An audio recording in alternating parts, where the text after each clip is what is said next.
శ్రీవారి సాలకట్ల బ్రహ్మోత్సవాలలో తొలి రోజైన శుక్రవారం రాత్రి రాష్ట్ర ముఖ్యమంత్రి నారా చంద్రబాబు నాయుడు రాష్ట్ర ప్రభుత్వ తరపున వెంకటేశ్వర స్వామివారికి పట్టు వస్త్రాలు సమర్పించారు. దేవదేవునికి ముఖ్యమంత్రి పట్టు వస్త్రాలు సమర్పించే అపూర్వ ఘట్టంలో తాను పాలు పంచుకోవటం మహద్భాగ్యంగా పూర్వజన్మ సుకృతంగా భావిస్తున్నట్లు మంత్రి ఆనం తెలిపారు. శ్రీవారికి పట్టు వస్త్రాల సమర్పణ అనంతరం ముఖ్యమంత్రితో కలిసి టీటీడీ ముద్రించిన 2025 డైరీలు క్యాలెండర్లను మంత్రి ఆనం ఆవిష్కరించారు. బేడి ఆంజనేయ స్వామి ఆలయంలో ఇస్తికఫాల్ కార్యక్రమం నుంచి శ్రీవారి ఆలయంలో స్వామివారికి ముఖ్యమంత్రి పట్టు వస్త్రాల సమర్పణ కార్యక్రమం పూర్తయ్యే వరకు అన్ని కార్యక్రమాలను స్వయంగా మంత్రి ఆనం పర్యవేక్షించారు.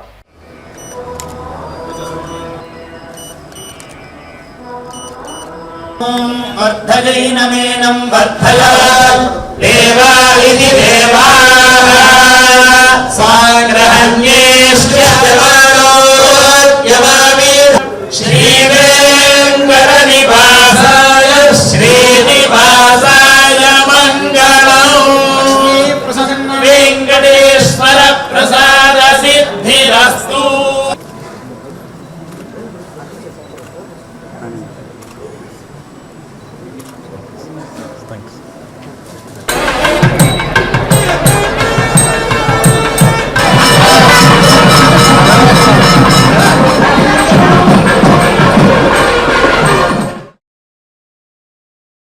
రాష్ట్రంలో, దేశంలో, ప్రపంచంలో ఉండే హిందువులందరికీ కూడా అభినందనలు. ఈ రోజే బ్రహ్మోత్సవ కార్యక్రమాలు ప్రారంభమైనాయి. ఈ బ్రహ్మోత్సవ కార్యక్రమాలు 9 రోజులు జరుగుతుంది. అనేక వాహనాల్లో స్వామివారు ఇక్కడంతా కూడా ఈ వీధుల్లో కూడా తిరిగే పరిస్థితి, ఊరేగింపు జరిపే పరిస్థితి వస్తుంది.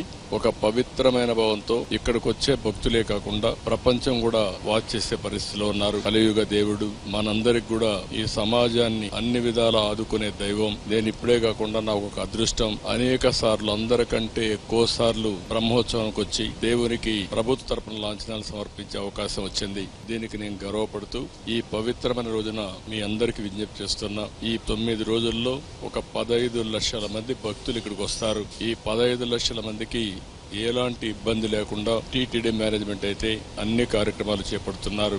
ఇక్కడ వసతి గాని, పరిశుభ్రత గాని, వచ్చిన వాళ్ళని అన్ని విధాలా జాగ్రత్తగా చూసుకునే విధంగా అన్ని కార్యక్రమాలు సుజావుగా జరుగుతాయి. దేవుని దయ వల్ల ఇక్కడ అందరం కూడా మనం ఒక సేవకుల మారిగా పనిచేసి ఈ భక్తిని ప్రతిబింబించే విధంగా ఇక్కడ గోవింద గోవింద నామస్మరణం తప్ప ఇంకోటి ఏమీ ఉండకుండా మనం చూసుకోవాల్సిన బాధ్యత మనందరిపైన ఉంది. అలాంటి పవిత్రమైన కార్యక్రమంలో ఎవరైతే మనం భాగస్వాములు అవుతామో అది చరిత్రలో మనం మిగిలిపోయే పరిస్థితి వస్తుంది. దేవుడు ఆశీస్సులు మెండుగా ఉంటాయి. ప్రతి ఒక్కరు కూడా ఇక్కడికి వచ్చినప్పుడు ఒక పవిత్రతను పాటించవలసిందిగా మరొక్కసారి కోరుకుంటూ టీటీడీ మేనేజ్మెంట్ చేసే కార్యక్రమాలకి పూర్తిగా సహకరించవలసిందిగా మరొక్కసారి విజ్ఞప్తి చేసుకుంటూ అందరికీ నమస్కారాలు. ఓం నమో వెంకటేశాయ.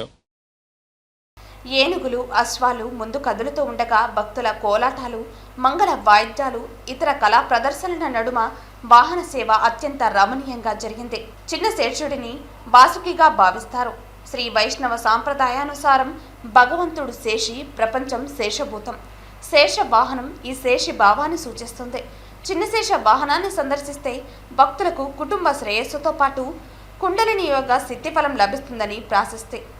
రాత్రి 7 నుంచి 9 గంటల వరకు హంస వాహనంపై స్వామివారు భక్తులను కటాక్షించారు.